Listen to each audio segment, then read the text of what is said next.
Anak laki-laki ini memungut sebuah sendok. Setelah membersihkan dengan tangannya, dan memasukkan ke mulutnya.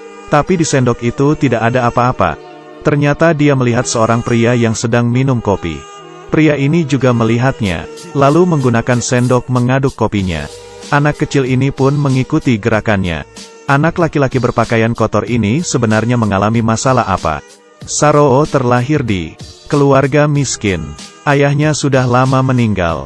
Mamanya sendirian menghidupi 3 anak. Ayahnya sangat mengerti banyak hal. Bersama mamanya bertanggung jawab menghidupi keluarga. Hari ini, Saroo dan kakaknya menaiki kereta api. Sang kakak panjat ke garasi kereta. Di atas memungut batu bara. Dan memasukkan kantong yang dibawa Saroo. Ternyata mereka mencuri batu bara. Lalu mereka membawa hasil curian ke pasar dan menukarnya dengan susu. Saat itu Saroo mengatakan dia ingin memakan makanan itu. Kakak berkata, tunggu, aku sudah punya uang ya, aku baru belikan. Saroo berkata, tunggu, kita sudah punya uang, kita beli tokonya. Setelah menukar susu, kedua orang pulang ke rumah dengan senang. Keesokannya, kakak bersiap untuk pergi kerja. Saroo ingin ikut. Kakak berkata, kamu terlalu kecil, tidak bisa melakukan apa-apa. Saroo memukul pelan dadanya dan berkata, aku bisa. Kemudian mengangkat sebuah kursi, lalu membawa sepeda. Kakak melihatnya yang bersikeras. Akhirnya pun pergi bersamanya. Keduanya menuju ke stasiun kereta api. Lalu berangkat naik kereta api. Saat sampai di tempat, Saroo karena terlalu ngantuk, dia ketiduran. Kakak meletaknya di sebuah kursi panjang untuk tidur. Dan berkata, tunggu, dia kembali ya. Tidak tahu sudah lewat berapa lama. Saroo akhirnya bangun. Dan melihat kakaknya tidak ada di sampingnya. Dia mencari di sekelilingnya. Tapi di stasiun itu hanya ada dia sendiri. Dalam kebingungan, dia naik kereta api. Ternyata dia ketiduran lagi. Di saat dia bangun, kereta api sudah berjalan sangat lama. Dia ketakutan, mendorong pintu dengan sepenuh tenaga. Tapi dalam kereta kosong, pintu sudah dikunci. Dia berteriak sekeras-kerasnya. Tapi suara kereta api lebih besar. Sehingga suaranya tidak terdengar. Saroo menemukan di dalam kereta ada biji apel. Itu adalah makanan dia satu-satunya. Tidak tahu sudah berlalu berapa lama. Kereta api sampai di kota yang asing. Dan berhenti. Apakah kamu pernah mengalami hal yang sama? Naik kereta api yang salah. Atau ketiduran di atas kereta api. Dan terlambat turun dari kereta api. Anak kecil ini salah naik kereta api. Setelah kereta api berhenti, dia naik ke tiang di lobi. Melihat lingkungan sekitarnya yang asing. Dan meneriaki nama keluarganya. Tapi tidak ada yang respon. Saat itu Saroo lapar dan haus. Di saat minum, melihat pengemis anak kecil, Saroo pun mengikutinya.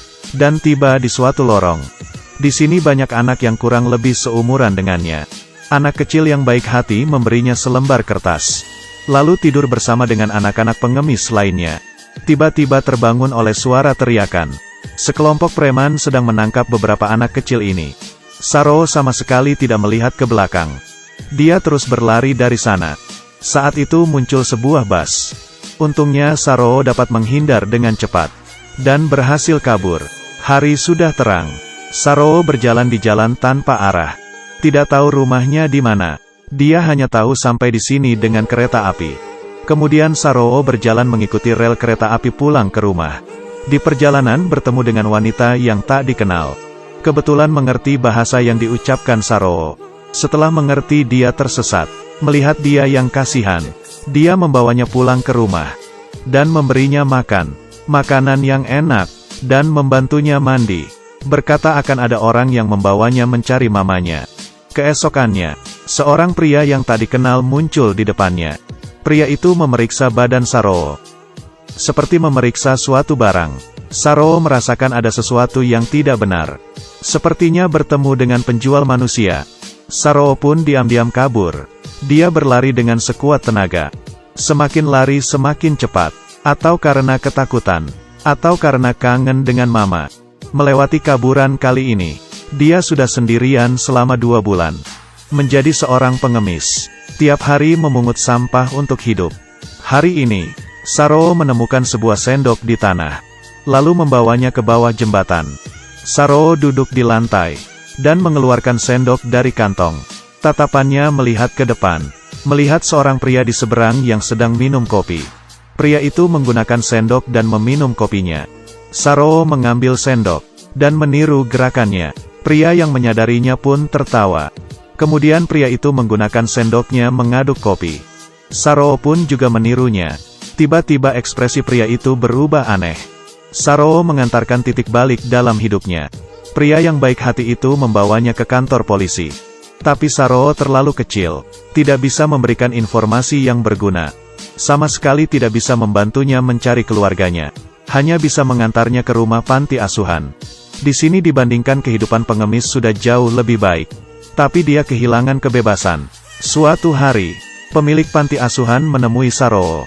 Mengatakan setelah informasinya disebarkan, tidak menerima kabar apapun, dan memperkenalkan Saroo orang yang akan mengadopsinya. Ini adalah pasangan suami istri dari Australia. Meski Saroo tidak mengerti apa itu artinya adopsi, tapi dia sangat cepat beradaptasi di keluarga kecil ini. Saroo juga mulai mengerti banyak hal. Melihat ibu angkatnya yang sedih, dia bisa pergi membantunya mengelap air mata, memberikannya pelukan yang hangat. 20 tahun kemudian, Saroo sudah tumbuh besar, dan masuk kuliah. Di pertemuan teman pertamanya, tanpa sengaja dia menemui manisan telinga. Dia langsung teringat dengan kenangannya dulu. Dia memberitahu temannya, dia bukan anak tunggal. Dia hilang. Temannya mengatakan dia bisa mencari peta di internet. Setelah itu, di otak Saroo muncul kenangan-kenangannya saat kecil. Melewati beberapa pencarian, dia menemui suatu tempat yang mirip dengan di pikirannya. Setelah memperbesar peta, dia melihat stasiun tempat dia hilang. Ingatan masa kecilnya membawanya, perlahan-lahan mencari rumahnya, hingga menemui posisi rumahnya. Dia memberitahukan situasinya kepada orang tua angkat. Ibu angkat juga berkata ke Saroo, dia yang membesarkannya, tidak berharap anak kecil gak mempunyai rumah. Saroo terharu dengan rasa cinta yang diberikan. Dia semakin menyayangi orang tua angkatnya. Orang tua angkat juga sangat mendukung pilihan Saroo. Dengan cepat dia naik pesawat menuju kampung halamannya. Ingatannya membawanya ke lorong di bawah jembatan, melewati pohon-pohon dan gang, dan sampai di rumah yang dia tinggalkan. Melihat tempat itu dia sangat sedih. Seorang paman setelah mengetahui situasinya, membawanya ke pemilik rumah. Seorang tua berambut putih menghampirinya. Ibunya dengan satu tatapan langsung mengenali Saroo yang hilang sejak 20 tahun yang lalu. Mereka berpelukan erat. Semua orang bertepuk tangan dan bersorak. Kemudian Saroo menelepon orang tua angkatnya, mengatakan dia sudah menemukan ibu kandungnya. Kalian selamanya adalah orang tuaku. Orang tua angkat berlinang air mata kebahagiaan. Kemudian dia mengetahui, kakak yang waktu itu sedang mencarinya meninggal ditabrak kereta api. Ibunya juga percaya bahwa Saroo pasti akan kembali, sehingga tidak akan pindah rumah. Film selesai sampai di sini. Berharap semua anak yang sehat bisa menemani ayah ibunya. Sudah ya, cerita hari ini sampai di sini. Ketemu lagi di